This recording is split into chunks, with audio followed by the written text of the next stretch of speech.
দেশকে পরিত্যাগ করার কথাটা এখানে আসছে না, যেহেতু আমরা দেশের নাগরিক, আমরা দেশের জন্মসূত্রে এখানে বসবাস করছি, আমরা এখানকার সকল সুযোগ সুবিধা নিচ্ছি এবং আমাদের সকল কিছু এখানে দিচ্ছি, সেহেতু আমরা এখানে আমাদের অধিকার আছে, আমরা অধিকারের জন্য এখানে যতদিন লড়াই করে আমাদের থাকতে হয় আমরা থেকে যাব।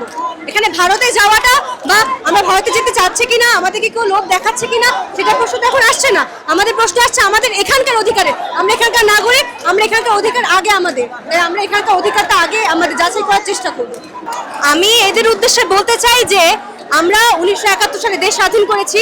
ইভেন কিছুদিন আগে যখন বৈষম্য বিরোধী আন্দোলন হয়েছে তখন কিন্তু আন্দোলনটা বৈষম্য বিরোধীই ছিল এবং তারা বলেছে যে কোনো ধরনের বৈষম্য সেখানে বিরোধ করার জন্যই এই আন্দোলন, এবং তারা আবারও স্বাধীন করেছে। যেদিন দেশ স্বাধীন হয়েছে তাদের মতে দ্বিতীয়বার যেদিন দেশ স্বাধীন হয়েছে সেদিনও কিন্তু হিন্দুদের উপর হামলা হয়েছে। এবং যারা বলছে যে 2040 সালের মধ্যে হিন্দু শূন্য হবে, তাদের জন্য আমার একটাই কথা যে দেশটা শুধু তাদের নয়, দেশটা আমাদেরও। দেশটা আমরা জন্মসূত্রে এখানে বসবাস করছি, এখানে আমাদের যথেষ্ট অধিকার রয়েছে এবং সেই অধিকার দিতে তারা বাধ্য, কারণ আমরা এই দেশের নাগরিক। সেক্ষেত্রে তাদেরকে আমি একটাই কথা বলতে চাই, তারা শুধু নাগরিক নয়, আমরাও কিন্তু এই দেশেরই নাগরিক।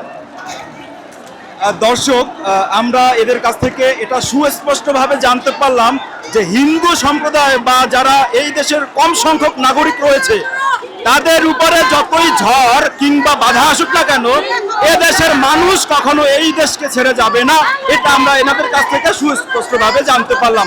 আমরা এখন চলে যাব অন্য কোনো লোকের কাছে তার সম্পর্কে জানতে।